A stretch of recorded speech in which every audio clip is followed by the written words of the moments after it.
another stitch. Happy New Year's, everybody. If you're like me, you're so glad that 2020 is finished.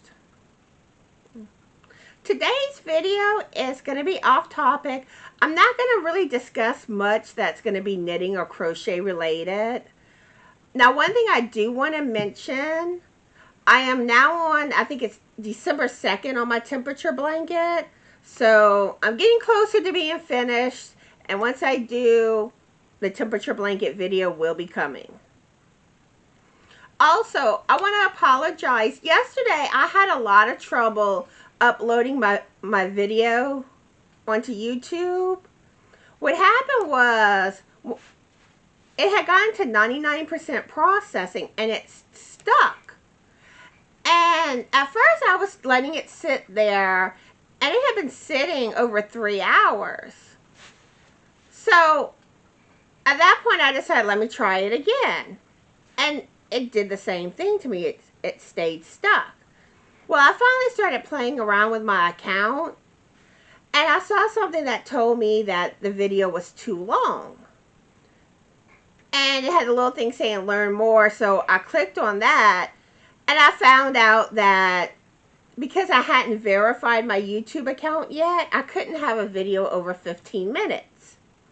So I had to verify my account, and after that, re-upload it yet again, and it finally appeared.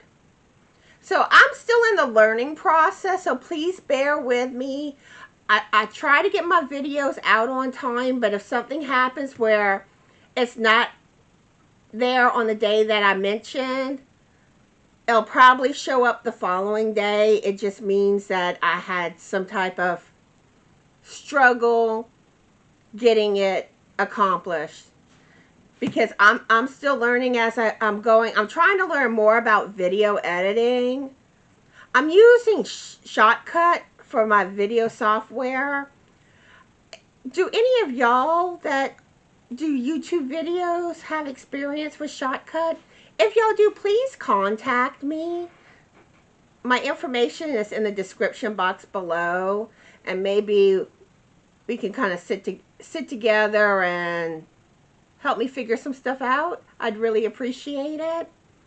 Or is there a free editing software that you recommend that might be better than the one that I'm using? Also, I would love to know what you're working on. So if y'all could, please send me some pictures of y'all finished projects, or even projects that y'all are working on. I'd love to include them in future videos. And also, if there's any topics, knitting or crochet related, that you would like me to talk about, also let me know that too. So let's talk about 2020. 2020 was a really difficult year. I'm sure a lot of y'all had a rough year. But on that note, I do want to know something positive or good that happened to you in 2020. So leave it in the comments below. And I'm going to talk to y'all about why 2020 was a difficult year for me.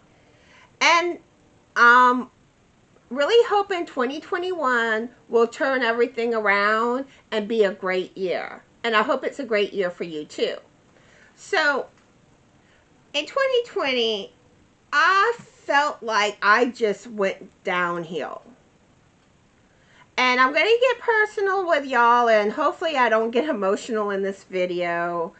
And it's hard for me to put myself out there like this. So I hope some of y'all may be able to relate to things I'm saying, and maybe what I'm telling you might help you. But about a year and a half ago, stuff started happening with me more medically. And my blood pressure shot up really high. I had this day that I was cutting some French fries with one of those little choppers. And I got real dizzy, and I took my blood pressure, and it was skyrocketed. Went to the emergency room, and they helped get it back down. And, you know, I went to my doctor, And at that point, it seemed like, everything got back somewhat normal. Then my allergies and sinuses started acting up like crazy. And I kind of off and on have a history of getting bronchitis type symptoms, which I'm going to be getting into that a lot more and explain more why. But when I was getting these symptoms, it kind of disguised itself as though I was having allergy and sinus issues because I was sneezing, runny nose, sinus pressure, the puffiness in the face. And my doctor sent me to an allergist, and it seemed to help with the sinus issues, but I started with wheezing. But at that point, I was thinking it was allergy related. And I just would keep feeling bad. I'd feel good for a week or two, then I would start right back downhill, wheezing, started coughing a lot. And I was getting to where I was getting short of breath. So, my doctor's running tests. My blood work's normal. He did ultrasounds on me, EKG normal. Which, one thing too that I forgot to mention, I do have a history that I have diastolic dysfunction. Which, if you don't know what that is, it's basically where blood and oxygen has problems getting throughout your body like it needs to. And sodium also doesn't flush out my body like a normal person's, where I'm supposed to eat a 2,000 milligram or less diet when it comes to sodium. And that can be difficult in everyday life, especially when you're not feeling good. Because you have to cook a lot from scratch. Because when you buy foods that are convenient, they're loaded in sodium. Sodium is just hidden everywhere in food. So for the longest time, I was doing really good with eating properly, exercising. And the more I was feeling bad, I wasn't eating right. I was grabbing convenient food, and I didn't feel up to exercising. And it caught up to me. So, like I said, my doctor ran tests. I even had to get tested for COVID, which I basically knew it wasn't likely that I would have COVID. I've been staying home. So the odds weren't good, but it came out negative. They even did some other type of nasal swab to check for respiratory conditions. That was negative.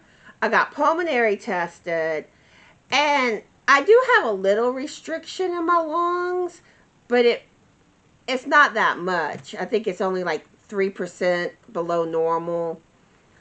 And over all this time, my weight just kept shooting up, which I'm embarrassed to mention this, but I gained over 100 pounds in the last year. And I really should have talked to my doctor sooner about my weight going up.